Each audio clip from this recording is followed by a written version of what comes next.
Hello, and welcome to Wandering Whispers Storytelling ASMR. And today I have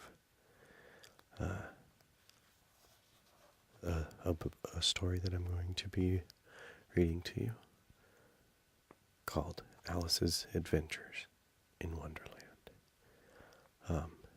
by Lewis Carroll. I'll be reading this as well as Through the Looking Glass. It's came together as one book. Although, each one is its own. You can get a free audiobook from somewhere like LibriVox, or you can go to Project Gutenberg and get yourself a free copy. This is a book that falls into the public domain, so they've got some free. You can get a free copy on the internet. So, Alice's Adventures in Wonderland by Lewis Carroll. Chapter 1. Down the Rabbit Hole. Alice was beginning to get very tired of sitting by her sister on the bank and having nothing to do. Once or twice she had peeped into the book her sister was reading, but it had no pictures or conversations in it. And what is the use of a book, thought Alice, without pictures or conversation? So she was considering, in her own mind, as well as she could, for the hot day made her feel very sleepy and stupid, whether the pleasure of making a daisy chain would be worth the trouble of getting up and picking the daisies, when suddenly a white rabbit with pink eyes ran close by her.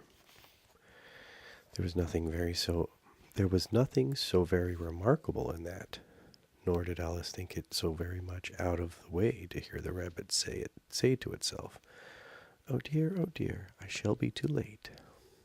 When she thought it over afterwards, it occurred to her that she ought to have wondered at this, but at the time it all seemed quite natural. But when the rabbit actually took a watch out of its waist pocket and looked at it, and then hurried on, Alice started to her feet, for it flashed across her mind that she had never seen a rabbit with either a waistcoat pocket or a watch to take out of it. And burning with curiosity, she ran across the field after it, and was just in time to see it pop down a large rabbit hole under the hedge. In another moment down went Alice after it, never once considering how in the world she was to get out again.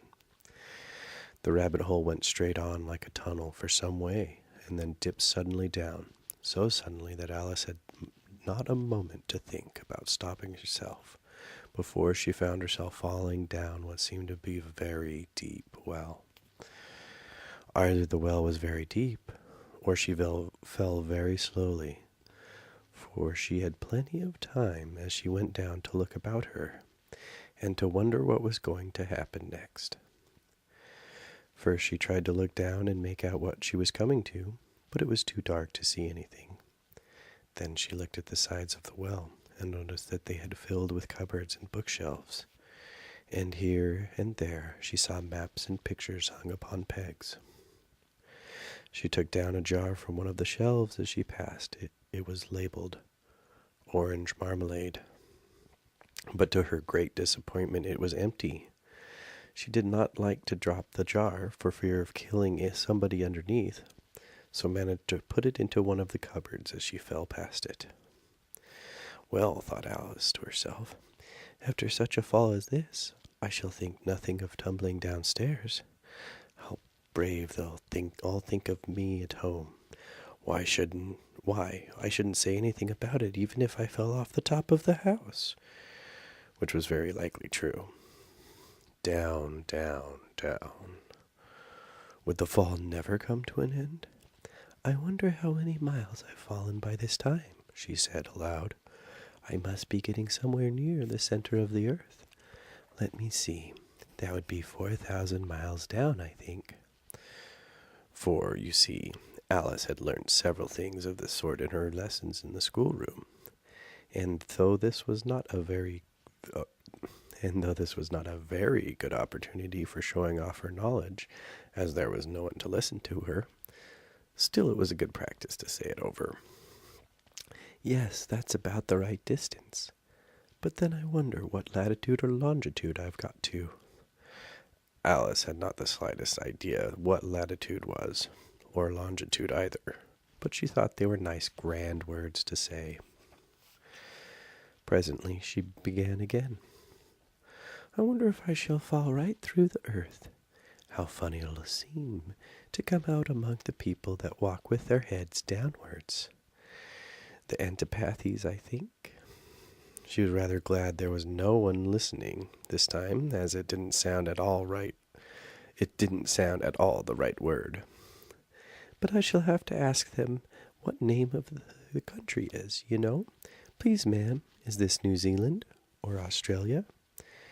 And she tried to curtsy as she spoke. Fancy curtsying as you're falling through the air. Do you think you could manage it? And what an ignorant little girl she'll think me of for asking. No, it'll never do. Perhaps I shall see it written up somewhere. Down, down, down. There was nothing else to do. So Alice soon began talking again.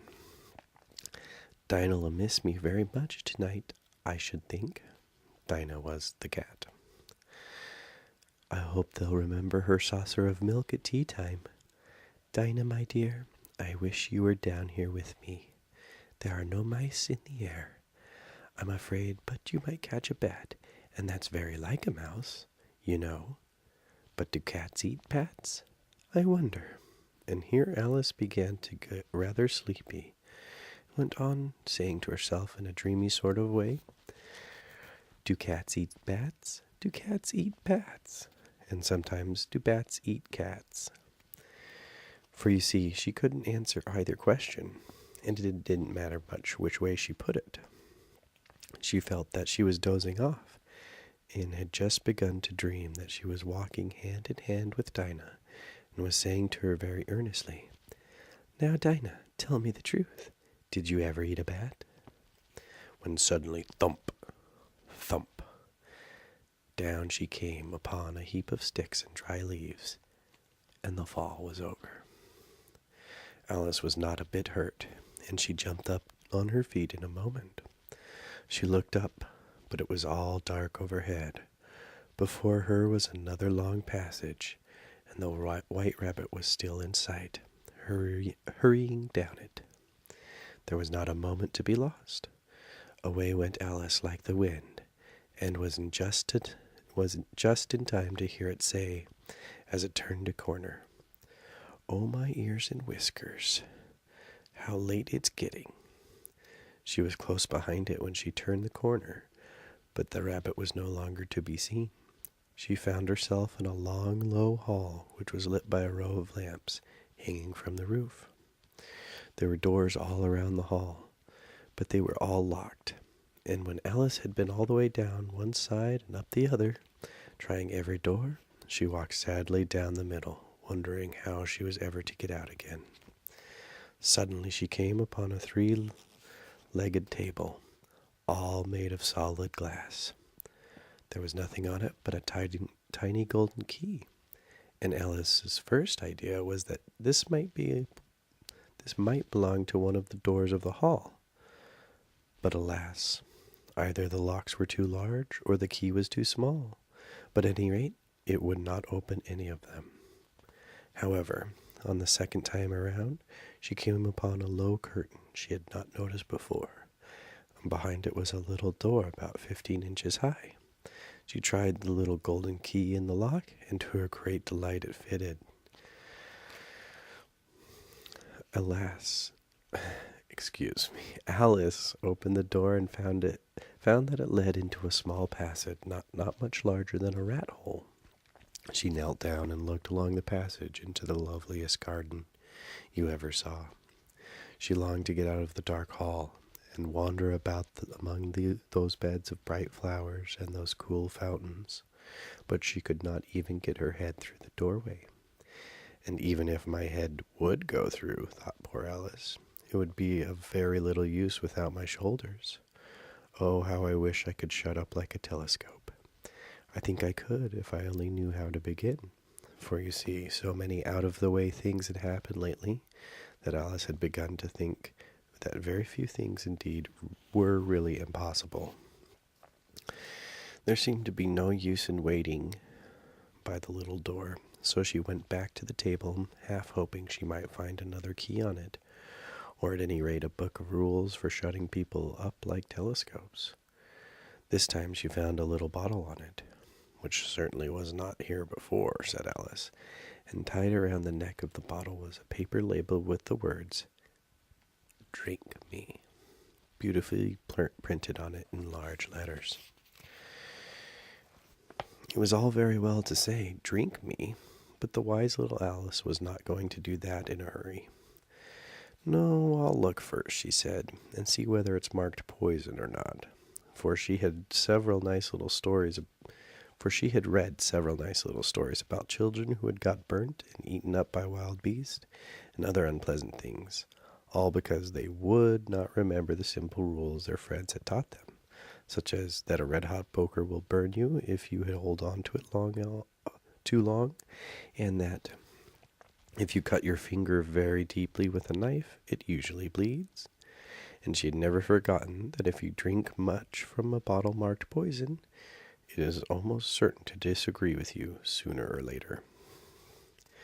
However, this bottle was not marked poison, so Alice ventured to taste it, and, finding it very nice, it had, in fact, a sort of mixed flavor of cherry tart, custard, pineapple, roast turkey, toffee, and hot buttered toast. She very soon finished it off. "What a curious feeling," said Alice. "I must be shutting up like a telescope." And so it was indeed. She was now only 10 inches high, and her face brightened up at the thought that she was now the right size for going through the little door into the lovely garden. First, however, she waited for a few minutes to see if she was going to shrink any further. She felt a little nervous about this. "For it might end, you know," said Alice to herself, "in my going out altogether like a candle. I wonder what I should be like then."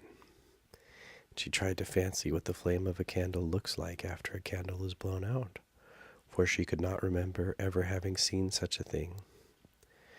After a while, finding that nothing more happened, she decided on going into the garden at once.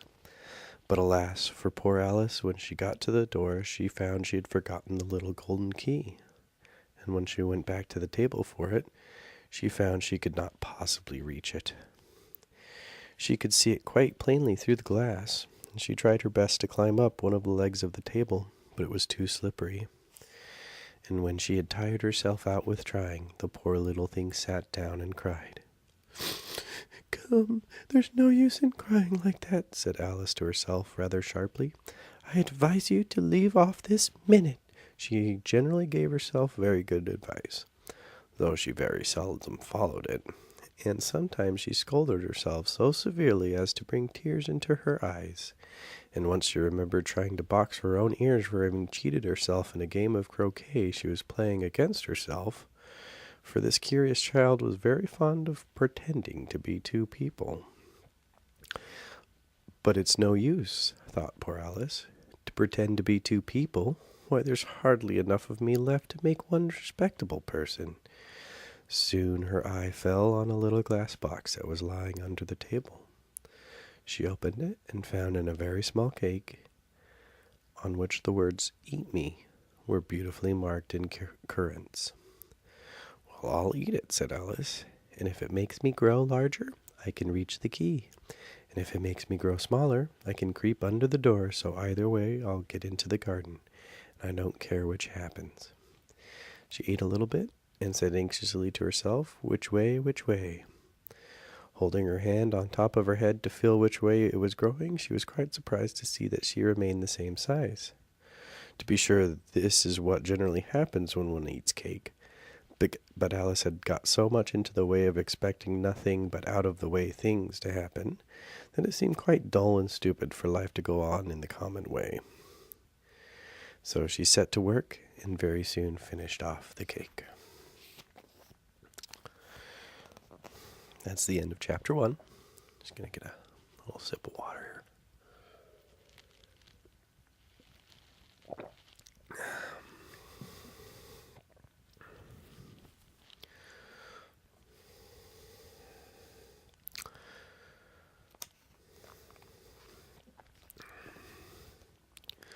Chapter 2, The Pool of Tears.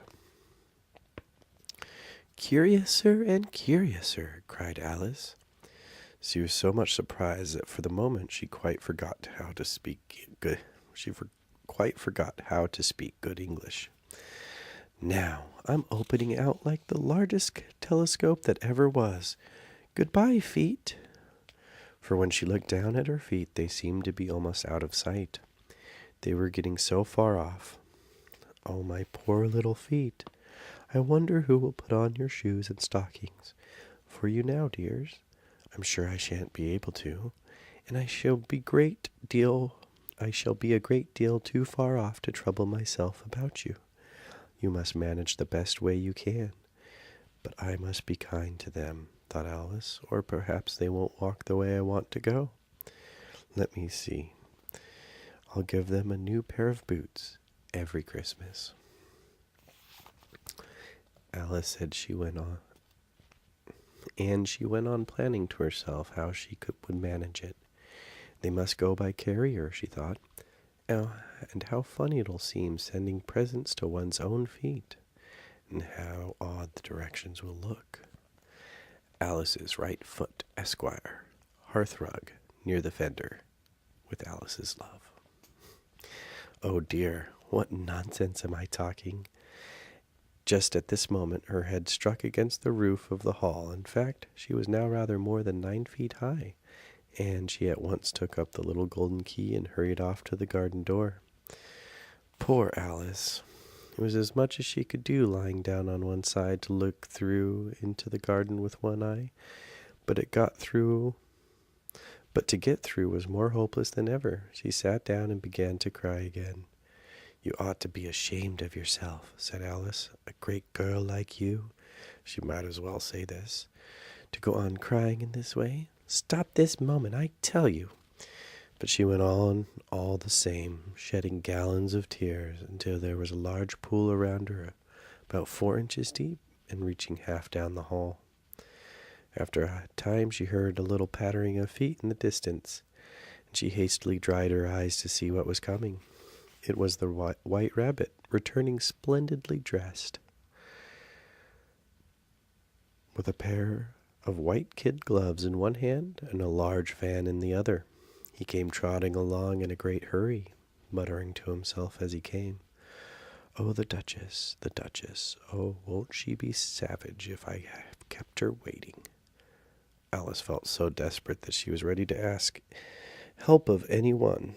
So, when the rabbit came near her, she began in a low, timid voice, "If you please, sir." The rabbit started violently, dropping the white kid gloves and the fan, and scurried away into the darkness as hard as he could go.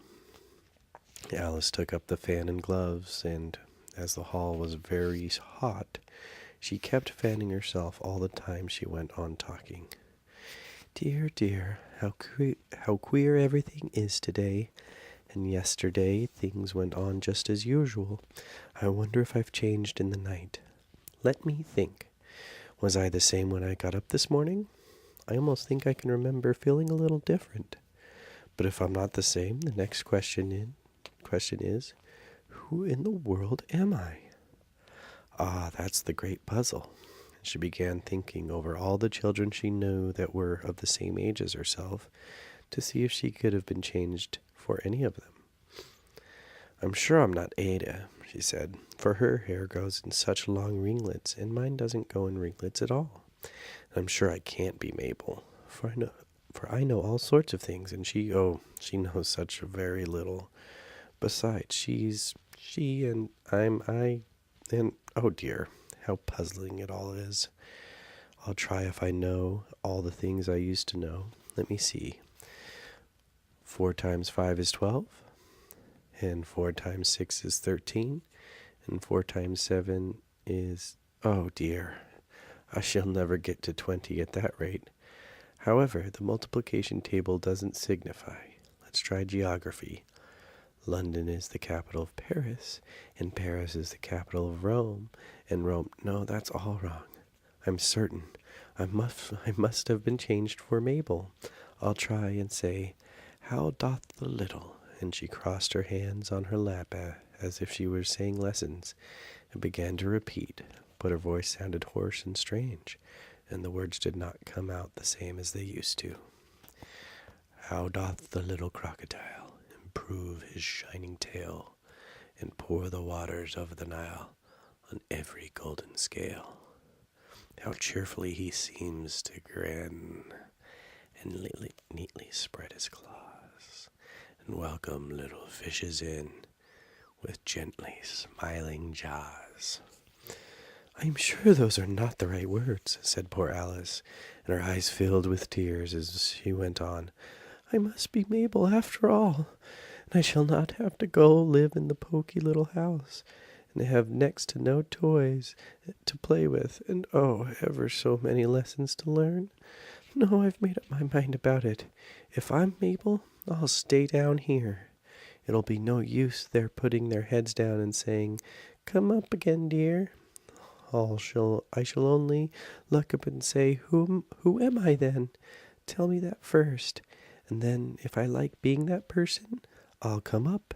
If not, I'll stay down here till I'm somebody else. But oh dear, cried Alice with a sudden burst of tears, I do wish they would put their heads down. I am so very tired of being all alone here. As she said this, she looked down at her hands and was surprised to see that she had put on one of the rabbit's little white kid gloves while she was talking. How can I have done that, she thought. I must be growing small again. She got up and went to the table to measure herself by it, and found that as nearly as she could guess, she was now about 2 feet high, and was going on shrinking rapidly. She soon found out that the cause of this was the fan she was holding, and she dropped it hastily, just in time to save herself from shrinking away altogether. That was a narrow escape, said Alice, a good deal frightened at the sudden change, but very glad to find herself still in existence. And now for the garden, and she ran with all speed back to the little door. But alas, the little door was shut again, and the little golden key was lying on the glass table as before. And things are worse than ever, thought the poor child, for I never was so small as this before, and I declare it's too bad that it is. As she said these words, her foot slipped, and in another moment, splash, she was up to her chin in salt water.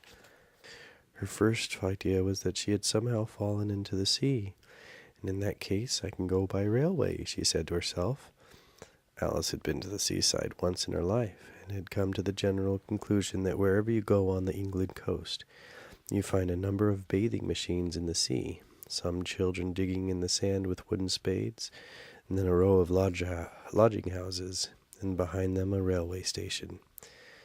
However, she soon made out that she was in a pool of tears which she had wept when she was 9 feet high.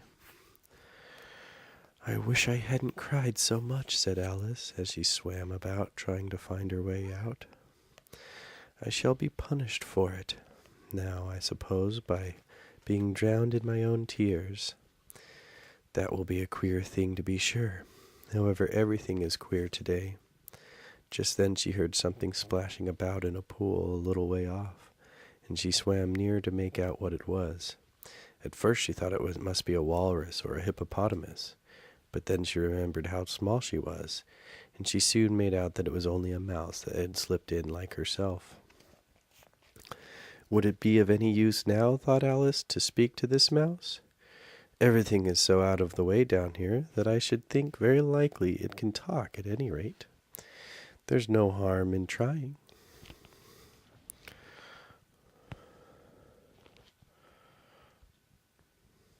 So she began. Oh, mouse, do you know the way out of this pool? I am very tired of swimming about here, oh mouse. Alice thought this must be the right way of speaking to a mouse. She had never done such a thing before, but she remembered having seen in her brother's Latin grammar, a mouse of a mouse to a mouse, oh mouse. The mouse looked at her rather inquisitively, and seemed to her to wink with one of its little eyes, but it said nothing. Perhaps it doesn't understand English, thought Alice. I dare say it's a French mouse, come over with William the Conqueror. For with all her knowledge of history, Alice had no very clear notion how long ago anything had happened. So she began again. Où est ma chatte? Chatte. I'm sorry, I can't speak French. Can't even read it.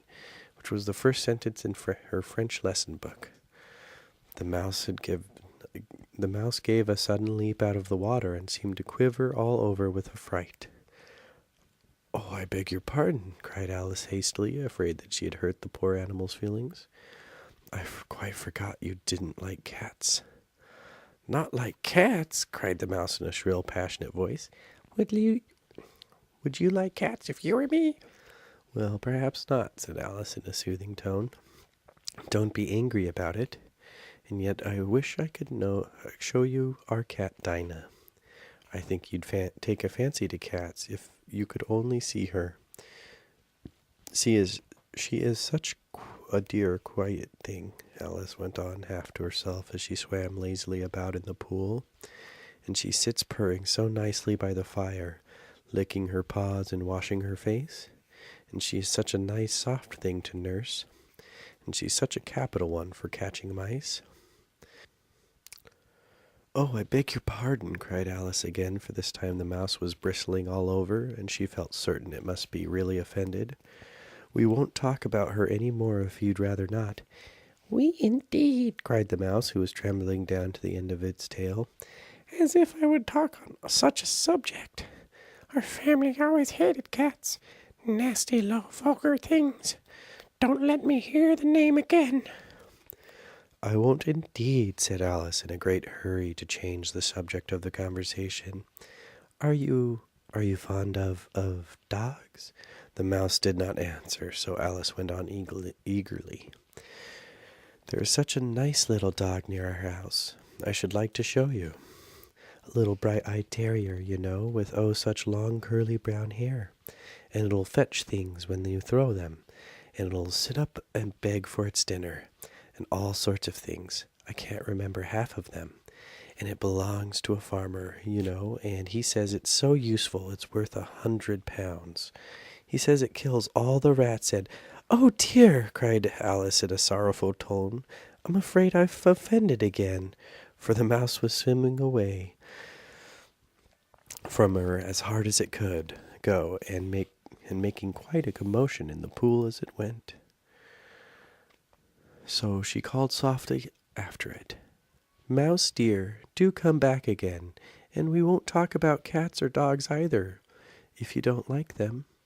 When the mouse heard this, it turned around and swam slowly back to her. Its face was quite pale with passion, Alice thought, and it said in a low, trembling voice, "Let us get to shore, and then I'll tell you my history, and you'll understand why it is I hate cats and dogs." It was high time to go, and the pool was getting quite crowded with birds and animals that had fallen into it. There was a duck and a dodo, a lory and an eaglet, and several other curious creatures. Alice led the way, and the whole party swam to shore. Chapter 3. A Caucus Race and a Long Tail. They were indeed a queer-looking party that assembled on the bank. The birds with draggled feathers, the animals with fur clinging close to them, and all dripping wet, cross, and uncomfortable. The first question, of course, was how to get dry again. They had a consultation about this, and after a few minutes it seemed quite natural to Alice to find herself talking familiarly with them, as if she had known them all her life. Indeed, she had a quite long argument with Laurie, who at last turned sulky, and would only say, "I'm older than you, and must know better." And this Alice would not allow, without knowing how old it was, and as the Laurie positively refused to tell its age, there was no more to be said. At last the mouse, who seemed to be a person of some authority among them, called out, "Sit down, all of you, and listen to me. I'll soon make you dry enough." They all sat down at once in a large ring with the mouse in the middle. Alice kept her eyes anxiously fixed on it, for she felt sure she would catch a bad cold if she did not get dry very soon. "Ahem," said the mouse with an important air. "Are you all ready? This is the driest thing I know.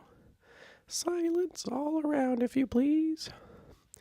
William the Conqueror, whose cause was favored by the Pope, was soon submitted to the English, who wanted leaders, and had been of late much accustomed to the usurpation and conquest. Edwin Morcar, the Earls of Mercia and Northumbria." Said the Lory with a shiver. "I beg your pardon," said the mouse, frowning but very politely. "Did you speak?" Not I, said the Lory hastily. "I thought you did," said the mouse. "I proceed. Edwin and Morcar, the Earls of Mercia and Northumbria, declared for him, and even Stigand, the patriarchic Archbishop of Canterbury, found it advisable." Found what?" said the duck. "Found it," said the mouse. The mouse replied rather crossly. "Of course you know what it means." "I know what it means well enough when I found a thing," said the duck. "It's generally a frog or a worm. The question is, what did the Archbishop find?" The mouse did not notice this question, but hurriedly went on. "Found it advisable to get with Edgar Atheling to meet William and offer him the crown. William's conduct at first was moderate, but the insolence of his Normans—" "How are you getting on now, my dear?" it continued, turning to Alice as it spoke. "As wet as ever," said Alice in a melancholy tone. "It doesn't seem to dry me at all." "In that case," said the dodo solemnly, rising to its feet, "I move that the meeting adjourn for the immediate adoption of more energetic remedies." "Speak English," said the eaglet. "I don't know the meaning of half those long words, and what's more, I don't believe you do either." And the eaglet bent down its head to hide a smile. Some of the other birds tittered audibly. "What I was going to say," said the dodo in an offended tone, "was that the best thing to get us dry would be a caucus race." "What is a caucus race?" said Alice, not that she much wanted to know, but the dodo had paused as if it thought somebody ought to speak, and no one else seemed inclined to say anything. "Why," said the dodo, "the best way to explain it is to do it. And as you might like to try a thing yourself some winter day, I'll tell you how the dodo managed it. First it marked out a race course in a sort of circle. The exact shape doesn't matter, it said. And then all the party were placed along the course, here and there. There was no 1, 2, 3, and away, but they began running when they liked, and left off when they liked, so that it was not easy to know when the race was over. However, when they had been running half an hour or so, and they were quite dry again, the dodo suddenly called out, "The race is over!" And they had all crowded in, panting and asking, "But who has won?" This question the dodo could not answer without a great deal of thought, and it stood for a long time with one finger pressed on its forehead, the position in which you usually see Shakespeare in the pictures of him, while the rest waited in silence. At last the dodo said, "Everybody has won, and all must have prizes."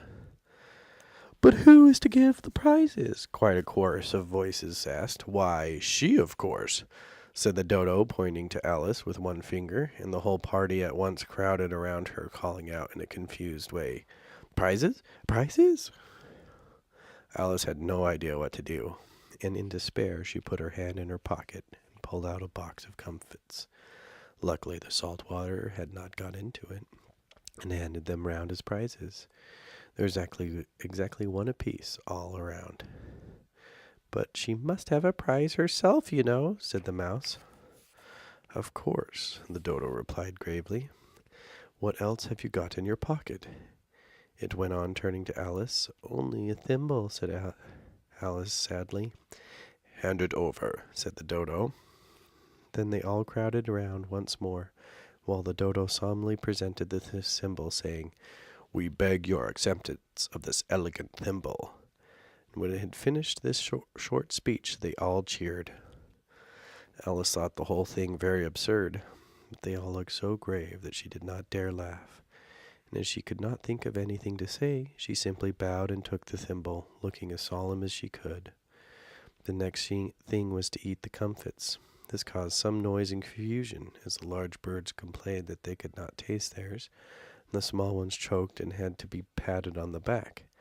However, it was over at last, and they sat down again in a ring, and begged the mouse to tell them something more.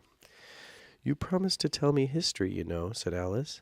And why is it you hate C and D? She added in a whisper, half afraid that it would be offended again. Mine is a long tale and a sad tale, said the mouse, turning to Alice and sighing. It is a long tale, certainly, said Alice, looking down with wonder at the mouse's tail. But why do you call it sad? And she kept on puzzling about it while the mouse was speaking, so that her idea of the tale was something like this. Furry said to a mouse that he met in the house, Let us both go to law. I will prosecute you. Come, I'll take no denial. We must have a trial, for really this morning I have nothing to do. Said the mouse to the cur. Such a trial, dear sir, with no jury or judge would be wasting our breath. I'll be the judge, I'll be the jury, said cunning old Furry. I'll try the whole cause and condemn you to death. You are not attending, said the mouse to Alice severely. What are you thinking of? I beg your pardon, said Alice very humbly. You had got to the fifth bend, I think. I had not, cried the mouse sharply, very angrily. A knot, said Alice, always ready to make herself useful and looking anxiously about her. Oh, do let me help to undo it. I shall do nothing of the sort, said the mouse, getting up and walking away. You insult me by talking such nonsense. I didn't mean it, pleaded poor Alice. But you're so easily offended, you know. The mouse only growled in reply. Please come back and finish your story, Alice called after it, and the others all joined in chorus. Yes, please do. But the mouse only shook its head impatiently and walked a little quicker. What a pity it wouldn't stay, sighed the Lory as soon as it was quite out of sight. And an old crab took the opportunity of saying to her daughter, Ah, my dear, let this be a lesson to you to never lose your temper. Hold your tongue, Ma, said the young crab a little snappishly. You're enough to try the patience of an oyster. I wish I had our Dinah here. I know I do, said Alice aloud, addressing nobody in particular. She'd soon fetch it back. And who is Dinah, if I might venture to ask the question? Said the Lory. Alice replied eagerly, for she was always ready to talk about her pet. Dinah's our cat, and she's such a capital one for catching mice. Oh, you can't think. And oh, I wish you could see her after the birds. Will she eat a little bird as soon as look at it? The speech caused a remarkable sensation among the party. Some of the birds hurried off at once. One old magpie began wrapping itself up very carefully, remarking, I really must be getting home. The night air doesn't suit my throat. And a canary called out in a trembling voice to its children, Come, my dears, it's a time we're all in bed. On a various pretext, they all moved off, and Alice was soon left alone. I wish I hadn't mentioned Dinah, she said to herself in a melancholy tone. Nobody seems to like her down here, and I'm sure she's the best cat in the world. Oh, my dear Dinah, I wonder if I shall ever see you any more. And her poor Alice began to cry again, for she felt very lonely and low-spirited. In a little while, however, she again heard a little pattering of footsteps in the distance, and she looked up eagerly, half hoping that the mouse had changed its mind and was coming back to finish his story. Chapter 4. It was the White Rabbit, trotting slowly back again, and looking anxiously about as it went, as if it had lost something. and she heard it muttering to itself, "The Duchess, the Duchess! Oh, my dear paws, oh, my fur whiskers! She'll get me executed, and sure as ferrets are ferrets. Where can I have dropped them, I wonder?" Alice guessed in a moment that it was looking for the fan and the pair of white kid gloves, and she very good-naturedly began hunting about for them, but they were nowhere to be seen. Everything seemed to have changed since her swim in the pool, and the great hall with the glass table and the little door had vanished completely. Very soon the rabbit noticed Alice as she went, hunting about and calling out to her in an angry tone, "Why, Marianne, what are you doing here? Run home this moment and fetch me a pair of gloves and a fan. Quick now!" And Alice was so much frightened that she ran off at once in the direction it pointed, without trying to explain the mistake that it had made. "He took me for his housemaid," she said to herself as she ran. "How surprised he'll be when he finds out who I am. But I'd better take him his fan and gloves, that is, if I can find them." As she said this, she came upon a neat little house, on the door of which was a bright brass plate with the name W. Rabbit engraved upon it. She went in without knocking and hurried upstairs in great fear lest she would meet the real Marianne and be turned out of the house before she had found the fan and gloves. "How queer it seems," Alice said to herself, "to be going messages for a rabbit. I suppose Dinah'll be sending me on messages next." She began fancying the sort of thing that would happen. "Miss Alice, come here directly and get ready for your walk." "Coming in a minute, nurse, but I've got to watch this mouse hole till Dinah comes back, and see that the mouse doesn't get out. Only I don't think," Alice went on, "that I'd let Dinah stop in the house for if it began ordering people about like that." By this time she found her way into a tidy little room with a table in the window, and on it, as she had hoped, a fan and 2 or 3 pairs of tiny white kid gloves. She took up the fan and a pair of the gloves, and was going to leave the room when her eye fell upon a little bottle that stood near the looking-glass. There was no label this time with the words "Drink me," but nevertheless she uncorked it and put it to her lips. "I know something interesting is sure to happen," she said to herself, "whenever I eat or drink anything, so I'll just see what this bottle does. I do hope it'll make me grow large again, for really I'm quite tired of being such a tiny little thing." It did so indeed, and much sooner than she had expected. Before she had drunk half the bottle, she found her head pressing against the ceiling, and had to stoop to save her neck from being broken. She hastily put down the bottle, saying to herself, "That's quite enough. I hope I shan't grow any more. As it is, I can't get out the door. I do wish I hadn't drunk quite so much."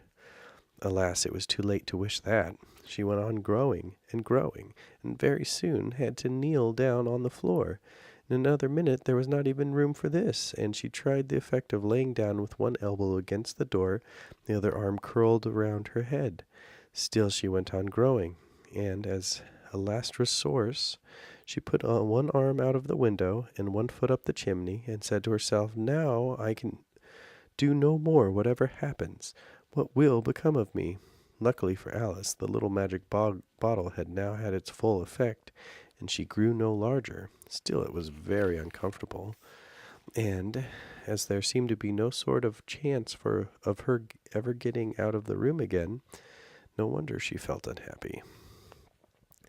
"It was much pleasanter at home," thought poor Alice, "when one isn't always growing larger and smaller and being ordered about by mice and rabbits. I almost wish I hadn't gone down the rabbit hole. And yet, it's rather curious, this sort of life. I do wonder what can have happened to me. When I used to read fairy tales, I fancied that kind of thing had never happened, and now here I am in the middle of one. There ought to be a book written about me, that there ought, and when I grow up I'll write one. But I'm grown up now," she added in a sorrowful tone. "At least there's no room to grow up any more here. But then," thought Alice, "shall I never get any older than I am now? That'll be a comfort one way, never to be an old woman, but then always to have lessons to learn. Oh, I shouldn't like that." "Oh, you're foolish, Alice," she answered herself. "How can you learn lessons in here? Why, there's hardly room for you, no room at all for any lesson books." And so she went on, taking first one side and then the other, and making quite a conversation of it altogether. But after a few minutes she heard a voice outside, and stopped to listen. "Marianne, Marianne," said the voice, "fetch me my gloves this moment." Then came a little pattering of feet on the stairs. Alice knew it was the rabbit coming to look for her, and she trembled till she shook the house, quite forgetting that she was now about 1,000 times as large as the rabbit, and had no reason to be afraid. Presently the rabbit came up to the door and tried to open it. But as the door opened inwards, Alice's elbow was pressed hard against it. That attempt proved a failure. Alice heard it say to itself, "Then I'll go round and get in the window." "That you won't," thought Alice, and after waiting till she fancied she heard the rabbit just under the window, she suddenly spread out her hand and made a snatch in the air. She did not get a hold of anything, but she heard a little shriek and a fall and a crash of broken glass, from which she concluded that it was possible it had fallen into a cucumber frame, or something of that sort. Next came an angry voice, the rabbit's. "Pat, Pat, where are you?" And then a voice she had never heard before. "Sure then, I'm here, digging for apples, your honor." "Digging for apples, indeed," said the rabbit angrily. "Here, come help me out of this." Sounds of more broken glass. "Now tell me, Pat, what's that in the window?" "Sure, it's an arm, your honor," he pronounced in Aram. Or, "I'm sure it's an arm, your honor." He pronounced it Aram. An arm, you goose! Whoever saw one that size? An arm, you goose! Whoever saw one that size? Why, it fills the whole window." "Sure it does, your honor." "But it's an arm for all that." "Well, it's got no business here, at any rate. Go and take it away." There was a long silence after this, and Alice could only hear whispers now and then, such as, "Sure, I don't like it, your honor, at all, at all. Do as I tell you, you coward." And at last she spread out her hand again, and made another snatch in the air. This time there were 2 little shrieks, and more sounds of broken glass. "What a number of cucumber frames there must be," thought Alice. "I wonder what they'll do next," as if pulling me out the window. "I only wish they could. I'm sure I don't want to stay in here any longer." She waited for some time without hearing anything more. At last came a rumbling of little cartwheels, and the sounds of a good many voices all talking together. She made out the words, "Where's the other ladder? Why, I don't bring but one. Bill's got the other. Bill, fetch it here, lad. Here, put 'em up in this corner. No, tie 'em together first. They don't reach half high enough yet. Oh, they'll do well enough. Don't be particular. Here, Bill, catch the old rope of this. Well, will the roof bear? Mind that loose slate. Oh, it's coming down. Heads below." A loud crash. "Now, who did that?" "It was Bill, I fancy." Who's to go down the chimney?" "Nay, I shan't." "You do it." "That I won't, then." "Bill's got to go down." "Here, Bill, the master says you've got to go down the chimney." "Oh, so Bill's got to go down the chimney, has he?" said Alice to herself. "Why, they seem to put everything upon Bill. I wouldn't be in Bill's place for a good deal. This fireplace is narrow, to be sure, but I think I can kick a little." She drew her foot as far down the chimney as she could, and waited till she heard a little animal, she couldn't guess of what sort it was, scratching and scrambling about in the chimney close above her. Then, saying to herself, "This is Bill," she gave one sharp kick and waited to see what would happen next.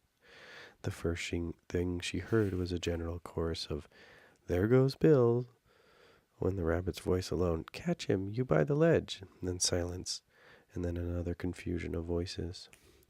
"Hold up his head, Brandy, now."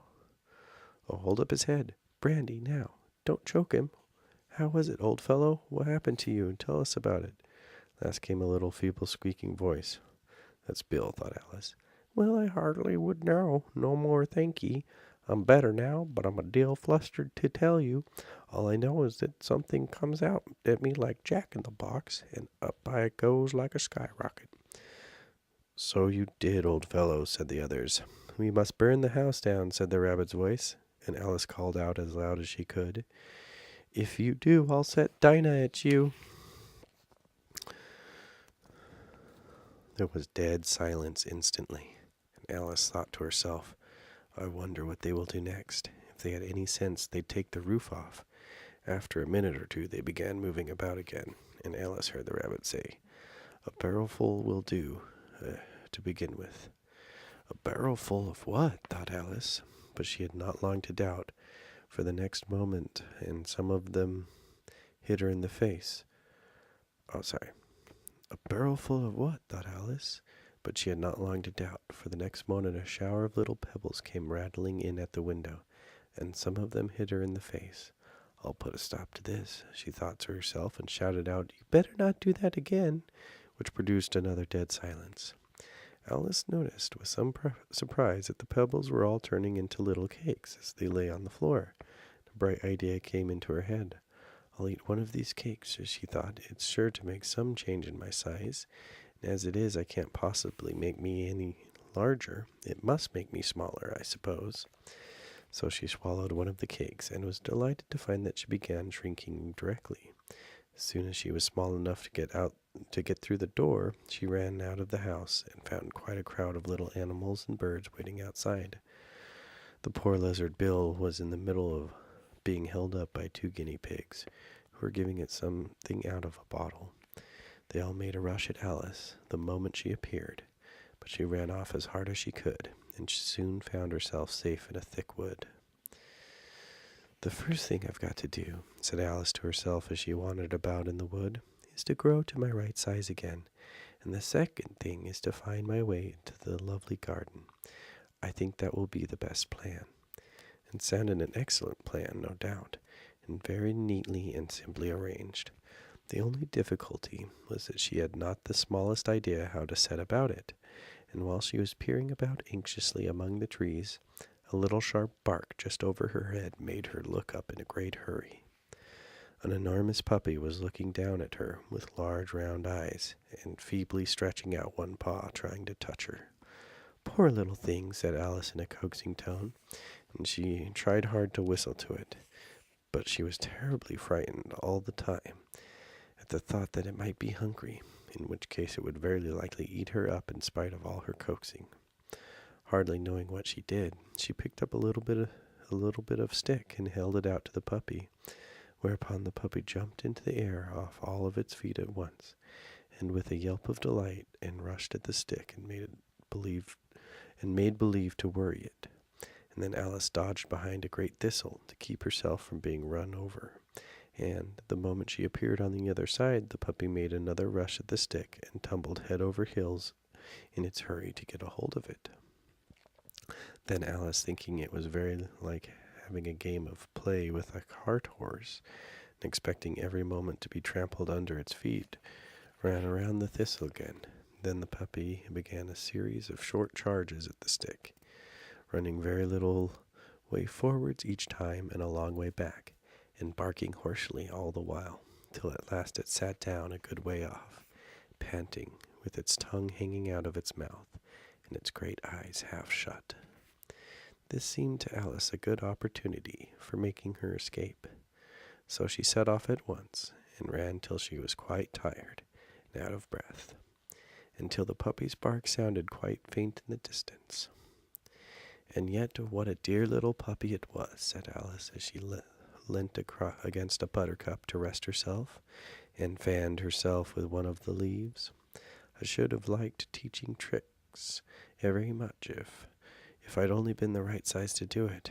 Oh dear, I nearly forgotten that I'd got to grow up again. Let me see, how is it to be managed? I suppose I ought to eat or drink something or other, but the great question is, what?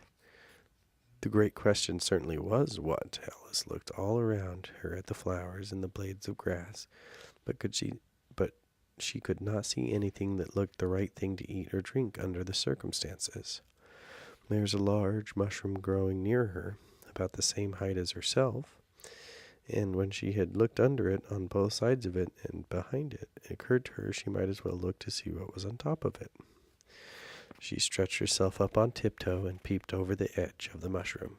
Her eyes immediately met those of a large blue caterpillar that was sitting on the top with its arms folded, quietly smoking a long hookah and taking not the smallest notice of her or anything else.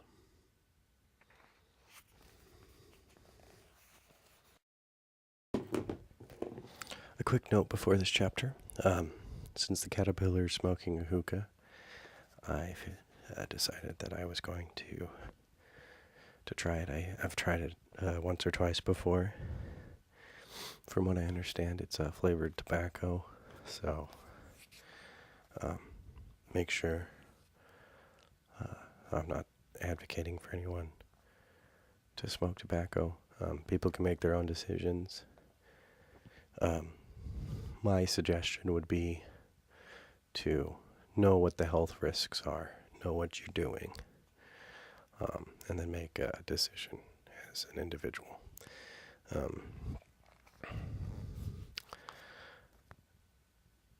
Like I said, I think it's kind of a cool thing. I think we might get some good sounds out of it. It's a cool thing to do while I'm reading this chapter.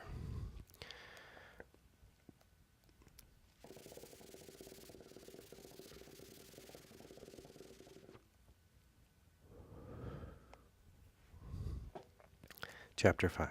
Advice from the Caterpillar. The caterpillar and Alice looked at each other for some time in silence.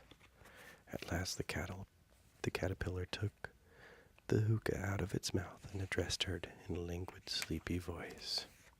"Who are you?" said the caterpillar.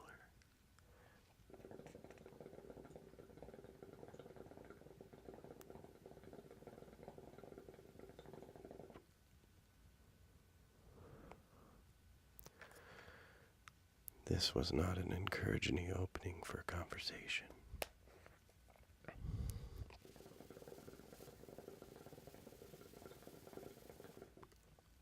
"Who are you?" said the caterpillar. This was not an encouraging opening for a conversation. Alice replied rather shyly, I hardly know, sir. Just at present, at least, I know who I was when I got up this morning, but I think I must have been changed several times since then."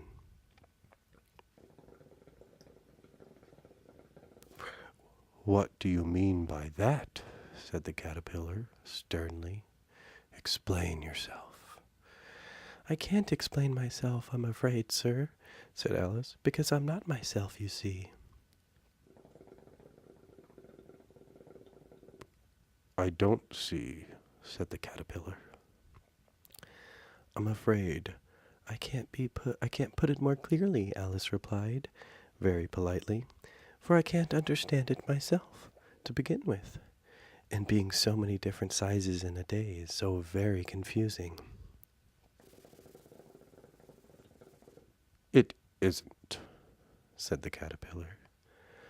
"Well, perhaps you haven't found it so yet," said Alice.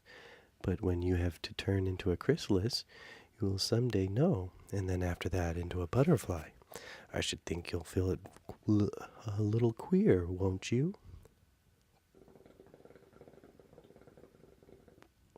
"Not a bit," said the caterpillar. "Well, perhaps your feelings may be very different," said Alice. "All I know is it would feel very queer to me."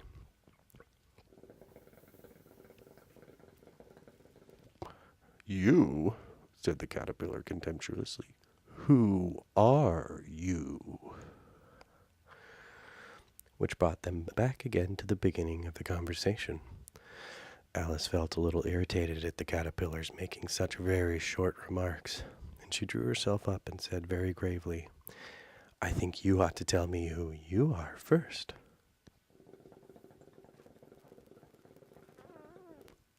"Why?" said the caterpillar. Here was another puzzling question, and as Alice could not think of any good reason, and the caterpillar seemed to be in a very unpleasant state of mind, she turned away.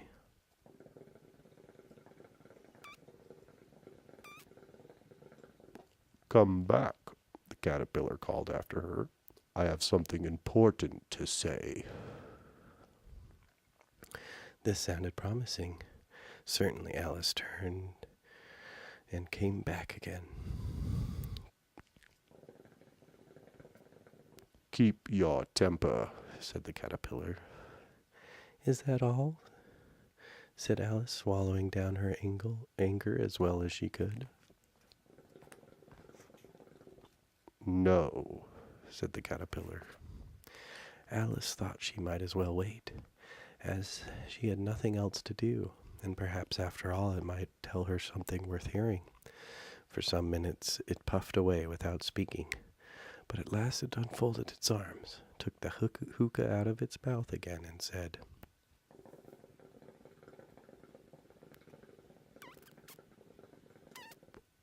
"So you think you've changed, do you?" I'm afraid I am, sir, said Alice.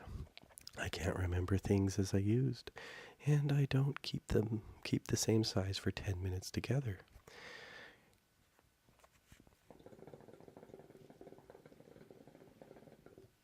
"Can't remember what things?" Well, I've tried to say, how doth the little busy bee, but it all came different, Alice replied in a very melancholy voice.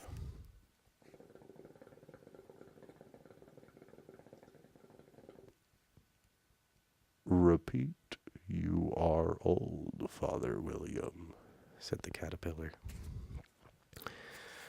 Alice folded her hands and began. You are old, Father William, the young man said, and your hair has become very white, and yet you insistently stand on your head. Do you think at your age it is right? In my youth, Father William replied to his son, I feared it might injure the brain. But now that I am perfectly sure I have none, why, I do it again and again. You are old, said the youth, as I mentioned before, and have grown most uncommonly fat. Yet you turned a back somersault in at the door. Pray, what is the reason for that? In my youth, said the sage, as he shook his grey locks, I kept all my limbs very supple. But the use of this ointment, 1 shilling the box, allow me to sell you a couple? You are old, said the youth, and your jaws are too weak for anything tougher than sweat. Yet you finished the goose and the bones in the beak. Pray, how did you manage to do it? Sue it, I guess, is what... In my youth, said his father, I took to the law and argued each case with my wife, and the muscular strength which it gave to my jaw has lasted the rest of my life. You are old, said the youth. One should hardly suppose that your eyes are as steady as ever. Yet you balanced an eel in the end of your nose. What made you so awfully clever? I have answered 3 questions, and that is enough, said his father. Don't give yourself airs. Do you think I can listen all day to such stuff? Be off, I'll kick you downstairs. This is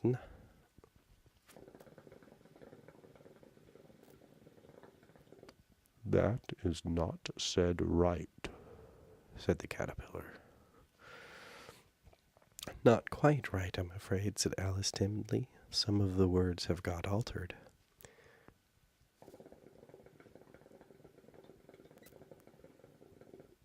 It is wrong from beginning to end, said the caterpillar decidedly, and there was silence for some minutes. The caterpillar was the first to speak. What size do you want to be? It asked. Oh. What size do you want to be? It asked. Oh, I'm not particular as size, Alice hastily replied.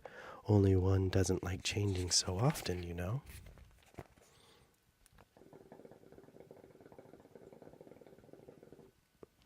I don't know, said the caterpillar. Alice said nothing. She had never been so much contradicted in all her life before, and she felt that she was losing her temper.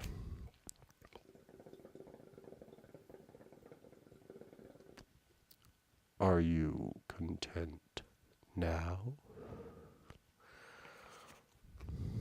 Well, I should like to be a little larger, sir, if you wouldn't mind, said Alice. 3 inches is such a wretched height to be.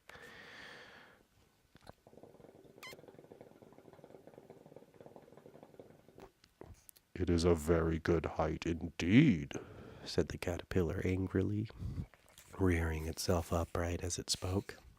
It was exactly 3 inches high. But I am not used to it, pleaded poor Alice in a piteous tone, and she thought to herself, I wish the creatures wouldn't be so easily offended.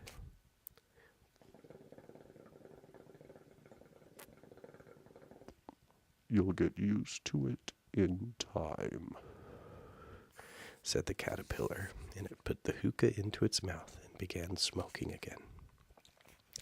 This time Alice waited patiently until it chose to speak again.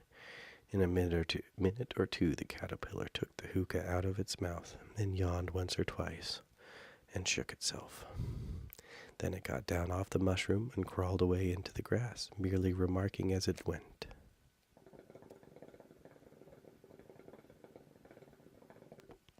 One side will make you grow taller, and the other one will make you grow shorter.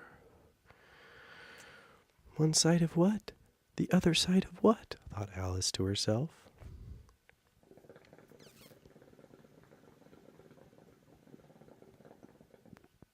of the mushroom, said the caterpillar, just as if she had asked it aloud, and in another moment it was out of sight.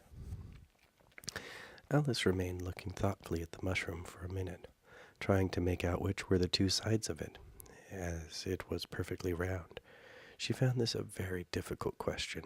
However, at last she stretched her arms round as far as they would go, and broke off a bit of the edge with each hand. And now which is which, she said to herself, and nibbled a little of the right hand to try the effect. The next moment she felt a violent blow underneath her chin. It had struck her foot. She was a good deal frightened by this very sudden change, but she felt there was no time to be lost, as she was shrinking rapidly. So she set to work at once to eat some of the other bit.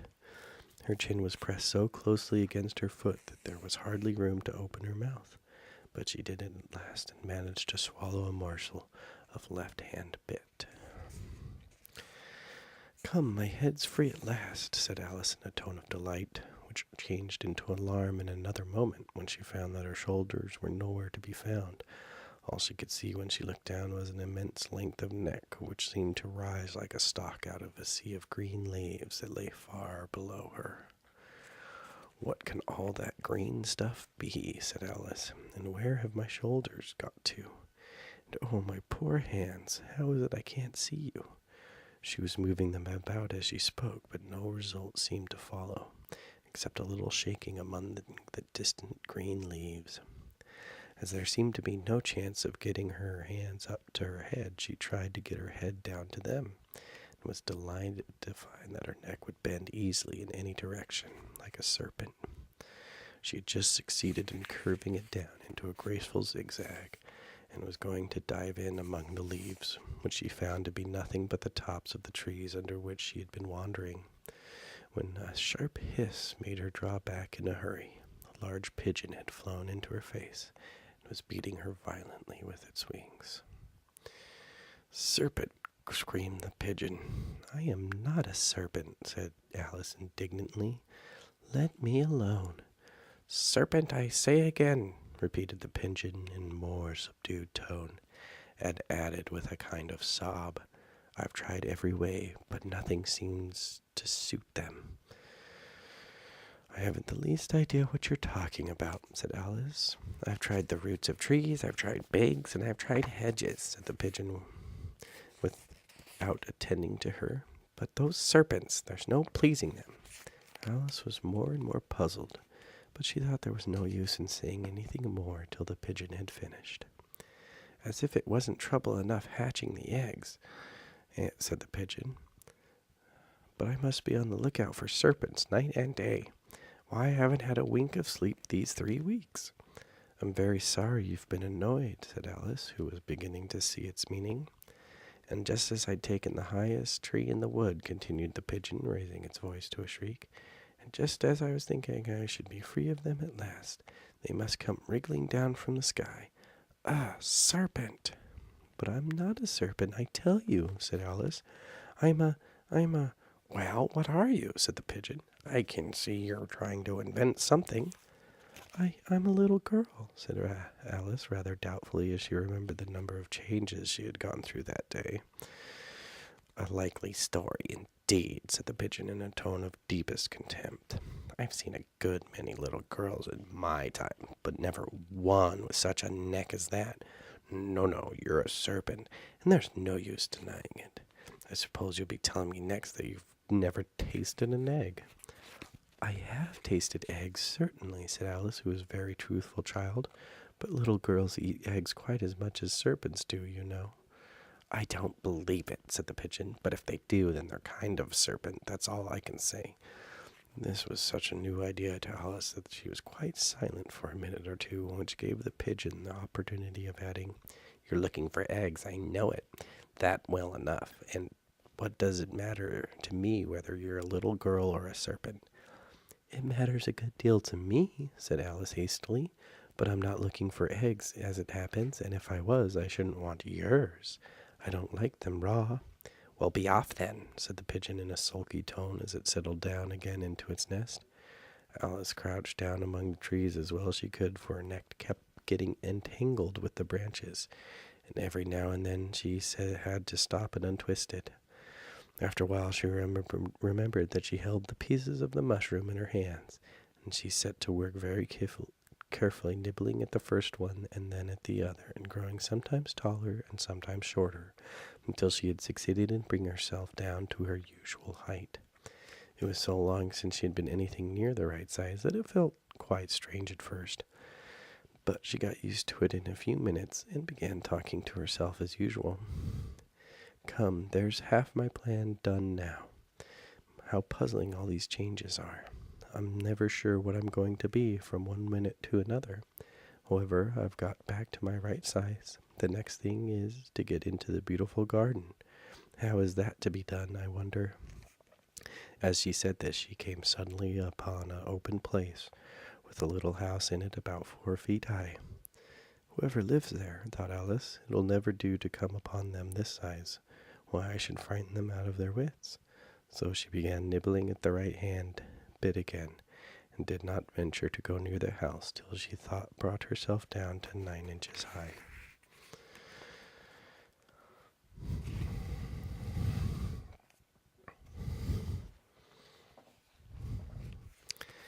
I think that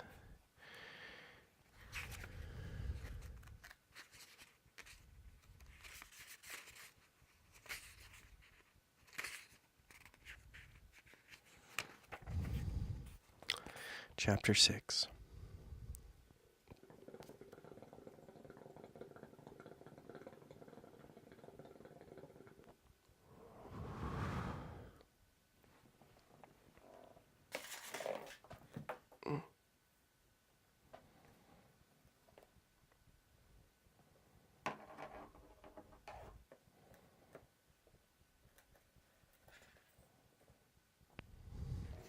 Chapter 6. Pig and Pepper. For a minute or two she stood looking at the house and wondering what to do next, when suddenly a footman in livery came running out of the wood. She considered him to be a footman because he was in livery. Otherwise, judging by his face only, she would have called him a fish, and rapped loudly at the door with his knuckles. It was opened by another footman in livery, with a round face and large eyes like a frog. Both footmen, Alice noticed, had powdered their hair and curled all over their heads. She felt very curious to know what it was all about, and crept a little way out of the wood to listen. The fish footman began producing from under his arm a great letter nearly as large as himself. And this he handed over to the other, saying in a solemn tone, "For the Duchess, an invitation from the Queen to play croquet." The frog footman repeated in the same solemn tone, only changing the order of the words a little, from "the Queen, an invitation for the Duchess to play croquet." Then they both bowed, and the curls got entangled together. Alice laughed so much at this that she had to run back into the wood for fear of their hearing her. And when she next peeped out, the fish footman was gone, and the other was sitting on the ground near the door, staring stupidly into the sky. Alice went timidly up to the door and knocked. "There's no sort of use in knocking," said the footman, "and for the 2 reasons. First, because I'm on the same side of the door as you are. Secondly, because they're making such a noise inside, no one could possibly hear you. And certainly there was a most extraordinary noise going on within, constant howling and sneezing, and every now and then a great crash as if a dish or kettle had been broken to pieces." "Please then," said Alice, "how am I to get in?" "There might be some sense in your knocking," the footman went on without attending to her, "if we had the door between us. For instance, if you were inside, you might knock, and I could let you out, you know." He was looking up into the sky all the time, but he was speaking, and this Alice thought decidedly uncivil. "Perhaps you can't help it," she said to herself. "His eyes are so very nearly at the top of his head. But at any rate he might answer questions. How am I to get in?" she repeated aloud. "I shall sit here," the footman remarked, "till tomorrow." At this moment the door of the house opened, and a large plate came skimming out, straight at the footman's head. It just grazed his nose, and broke to pieces against one of the trees behind him. "Or next day, maybe," Footman continued in the same tone, exactly as if nothing had happened. "How am I to get in?" asked Alice again in a louder tone. "Are you to get in at all?" said the footman. "That's the first question, you know." It was, no doubt, only Alice did not like to be told so. "It's really dreadful," she muttered to herself, "the way all these creatures argue. It's enough to drive one crazy." The footman seemed to think this a good opportunity for repeating his mark, with variations. "I shall sit here," he said, "on and off for days and days." "But what am I to do?" said Alice. "Anything you like," said the footman, and began whistling. "Oh, there's no use in talking to him," said Alice desperately. "He's a perfect idiot." She opened the door and went in. The door led right into a large kitchen, which was full of smoke from one end to the other. The Duchess was sitting on a 3-legged stool in the middle, nursing a baby. The cook was leaning over the fire, stirring a large cauldron which seemed to be full of soup. "There's certainly too much pepper in that soup," Alice said to herself as well as she could, for sneezing. There was certainly too much of it in the air. Even the Duchess sneezed occasionally, and as for the baby, it was sneezing and howling alternately without a moment's pause. The only 2 creatures in the kitchen that did not sneeze were the cook and a large cat, which was lying on the hearth and grinning from ear to ear. "Please, would you tell me," said Alice, a little timidly, for she was not quite sure whether it was good manners for her to speak first, "why your cat grins like that?" "It's a Cheshire cat," said the Duchess, "and that's why. Pig." She said the last word with such sudden violence that Alice quite jumped, but she saw in another moment that it was addressed to the baby and not her, as she took courage and went on again. "I didn't know that Cheshire cats always grinned. In fact, I didn't know that cats could grin." "They all can," said the Duchess, "and most of them do." "Oh, I don't know of any that do," said Alice very politely, feeling quite pleased to have gotten into a conversation. "Oh, you don't know much," said the Duchess, "and that's a fact." Alice did not at all like the tone of this remark, and thought it would be as well to introduce some other subject of conversation. While she was trying to fix on one, the cook took the cauldron of soup off the fire, and at once set to work throwing everything within her reach at the Duchess and the baby. The fire irons came first, then followed a shower of saucepans, plates, and dishes. The Duchess took no notice of them even when they hit her, and the baby was howling so much already that it was quite impossible to say whether the blows hurt it or not. "Oh, please mind what you're doing," cried Alice, jumping up and down in agony of terror. "Oh, there goes his precious nose," as an unusually large saucepan flew close by and very nearly carried it off. "If everybody minded their own business," the Duchess said in a hoarse growl, "the world would go round a deal faster than it does." "Which would not be an advantage," said Alice, who felt very glad to get an opportunity of showing off a little of her knowledge. "Just think of what work it would make with the day and night. You see, the earth takes 24 hours to turn round on its axis."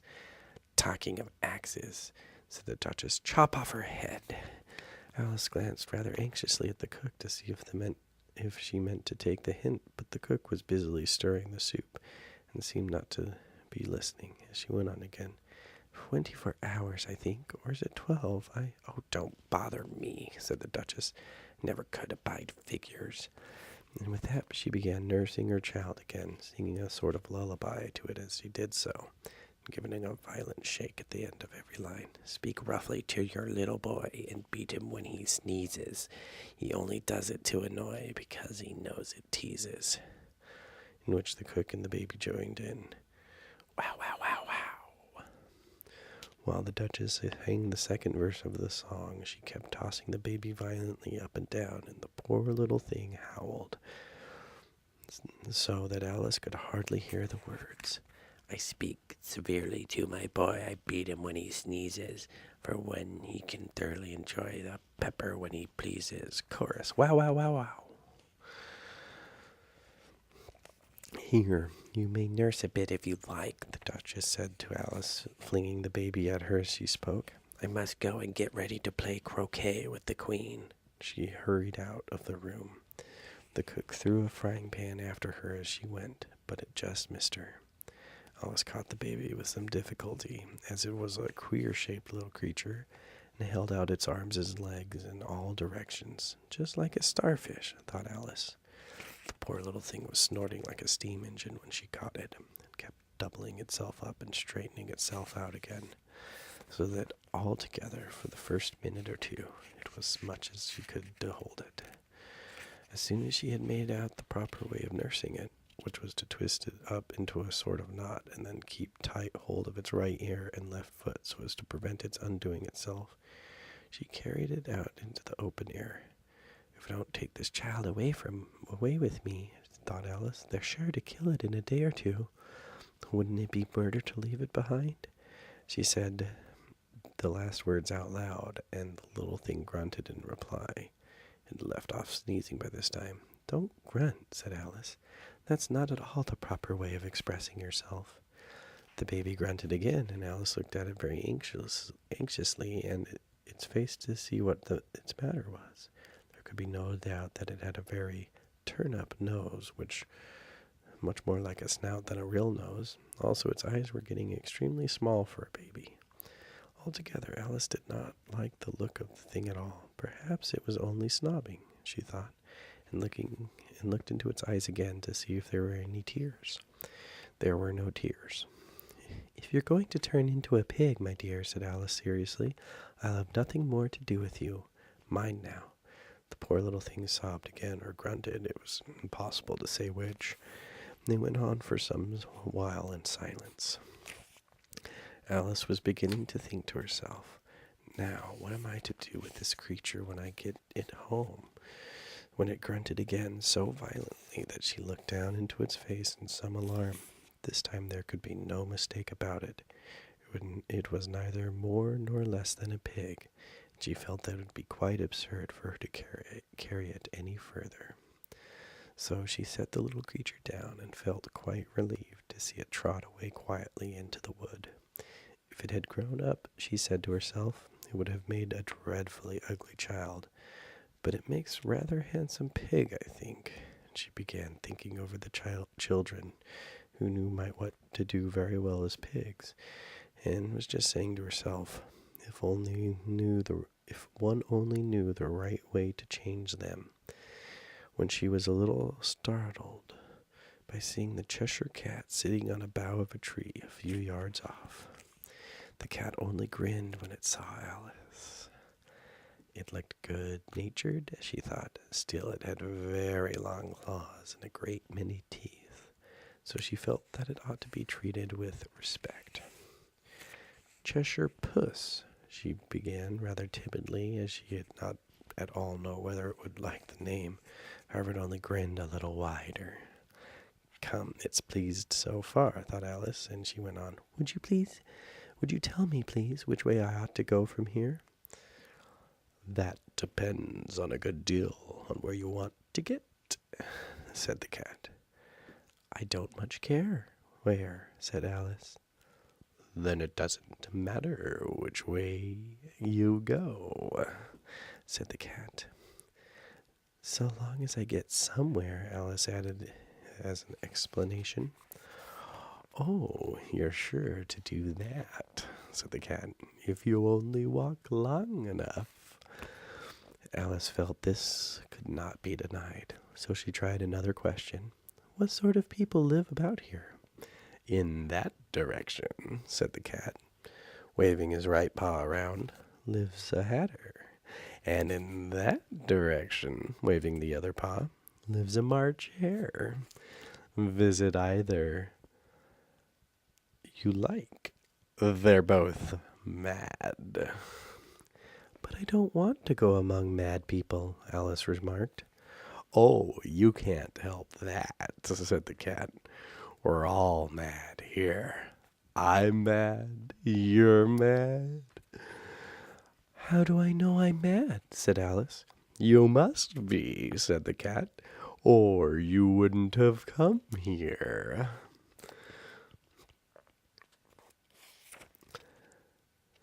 Alice didn't think that proved it at all. However, she went on, and how do I know that you're mad? To begin with, said the cat, a dog's not mad. You grant that? I suppose so, said Alice. Well, then, the cat went on, you see, a dog growls when it's angry and wags its tail when it's pleased. Now, I growl when I am pleased, and I wag my tail when I am angry. Therefore, I am mad. I call it purring, not growling, said Alice. Call it what you like, said the cat. Do you play croquet with the Queen today? I should like it very much, said Alice, but I haven't been invited yet. You'll see me there, said the cat, and vanished. Alice was not much surprised at this. She was getting so well used to queer things happening. While she was still looking at the place where it had been, it suddenly appeared again. By the by, what became of the baby? Said the cat. I'd nearly forgotten to ask. It turned into a pig, Alice answered very quietly, just as if the cat had come back in a natural way. I thought it would, said the cat, and vanished again. Alice waited a little, half expecting to see it again, but it did not appear, and after a minute or two she walked on in the direction in which the March hare was said to live. I've seen hatters before, she said to herself. The March hare will be much more interesting, and perhaps, as this is May, it won't be raving mad. At least not as mad as it is March. As she said this, she looked up, and there was the cat again, sitting on a branch of a tree. Did you say pig or fig? Said the cat. I said pig, replied Alice, and I wish you wouldn't keep appearing and vanishing so suddenly. You make one quite giddy. All right, said the cat, and this time it vanished quite slowly, beginning with the end of the tail and ending with a grin, which remained some time after the rest of it was gone. Well, I've often seen a cat without a grin, thought Alice, But a grin without a cat? It's the most curious thing I've ever saw in all my life.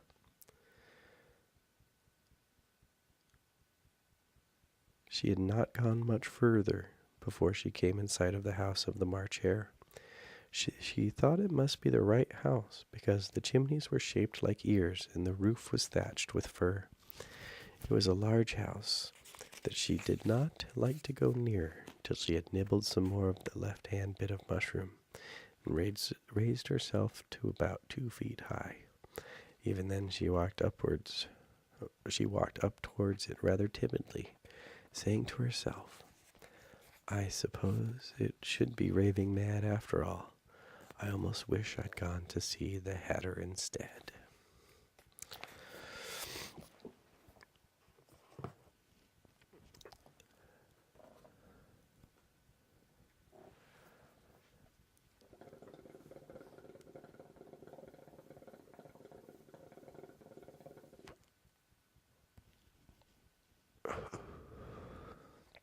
I think I'm going to call that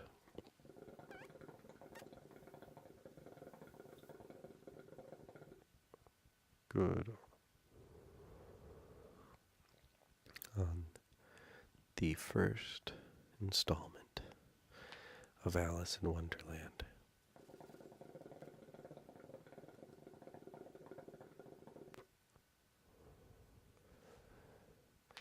Tell me what you think. Feedback is much appreciated.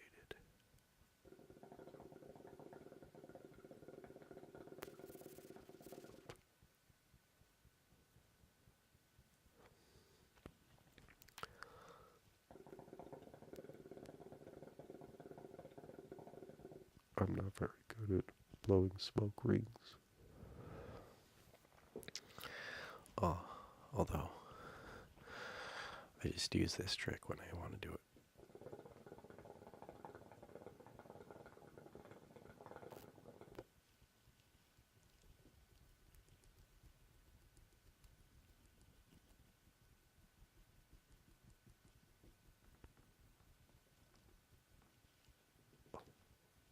Not sure if you could see those.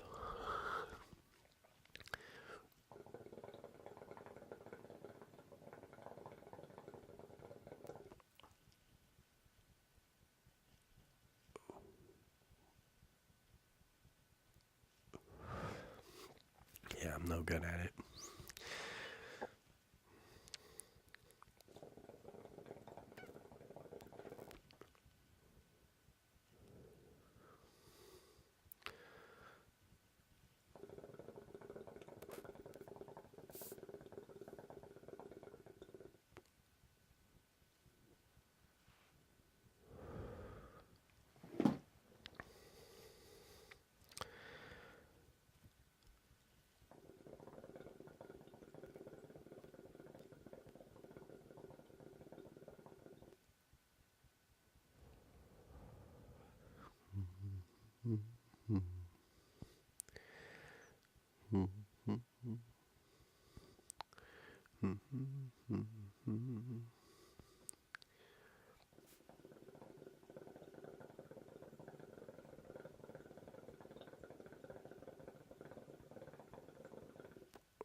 This stuff's pretty good.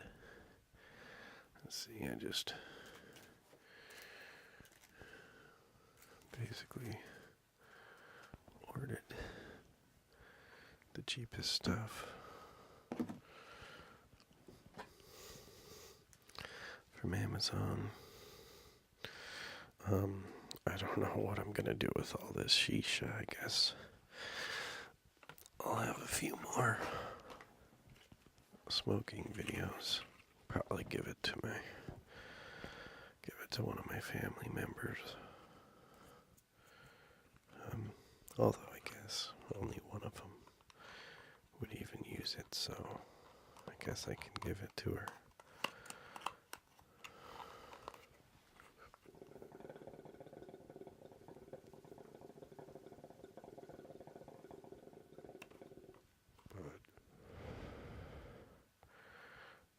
What I'm smoking is a Tropical Storm Mango Hydro Herbal Molasses Shisha. On the back it says, here are a few helpful tips to enhance your experience. Pack a bowl with the herbal molasses. Don't pack it too tight.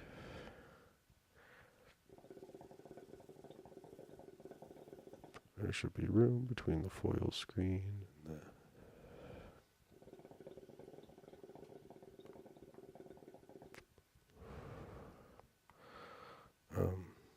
looks like they go to sales at hydroherbal.com.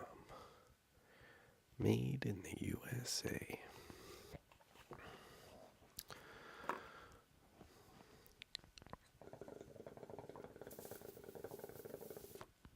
But yeah, just a tiny bit of this stuff is lasting forever, so I mean, I don't know how I'm going to make it through all this.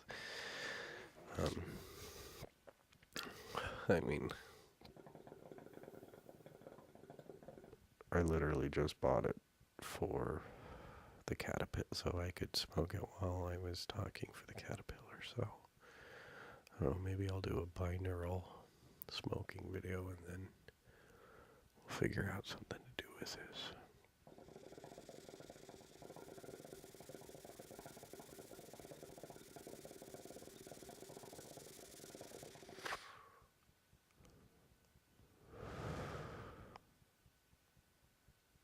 Since this isn't a binaural video.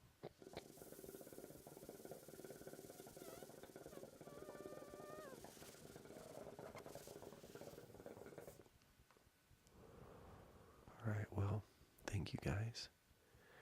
And I'll see you next time.